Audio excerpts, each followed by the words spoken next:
content que vous soyez toutes les deux. Ah, c'est cool, Voilà. bah ouais. Moi, je préfère être avec Juju, là. Ouais, c'est bien. On se donne des énergies, ça circule. En fait, quand on s'est connus, on a façonné un certain lien d'amitié qui s'est fait progressivement, parce qu'on a fini par se voir de plus en plus.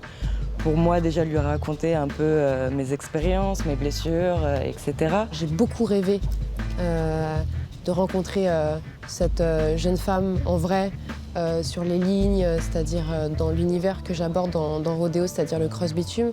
Tout ce qu'elle me raconte d'anecdotes sur sa jeunesse, sur aussi une forme de colère intérieure, en fait. C'était le personnage. C'était dont le vous aviez personnage, rêvé, et je lui dis mais c'est pas possible, en fait, j'ai l'impression qu'elle est en train de me baratiner, qu'elle a, je sais pas, elle a un truc. Et oui, je me suis laissée dépasser, en fait, par la rencontre. Vas-y, bouge de là. Bouge, je t'ai dit. Je pleure avec une bécane entre les jambes. Qu'est-ce que ça veut dire, ça? Bah, ça veut dire qu'à chaque fois que je suis triste, je prends un plaisir, je pense le plus fort de tous, à faire de la bécane. Eh oui. Bah, le film raconte une forme de passion qui est presque une addiction, en fait, à la bécane, hein. Elle peut pas faire sans moto, elle peut pas faire sans ce fétiche, elle peut pas faire sans cette puissance sonore aussi. Il y a l'idée vraiment de se servir de la moto comme un moyen de transport, certes, mais comme un vrai outil d'émancipation aussi, hein.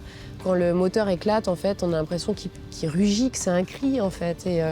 Et se faire du bruit, c'est aussi se faire entendre. Quand on dirait une Amazon bâtard, on dirait elle va niquer des mères. Lors d'une préparation juste avant le tournage, elle m'a pris en photo un jour comme ça, parce que j'avais pris une chaîne et je l'avais mise autour de mon cou, j'étais en brassière et en short.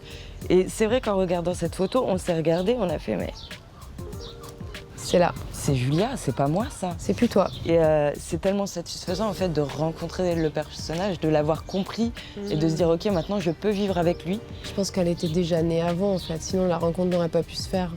On dit que les films, ils révèlent des acteurs, mais je crois pas vraiment en ça. Je trouve ça spécial de dire ça.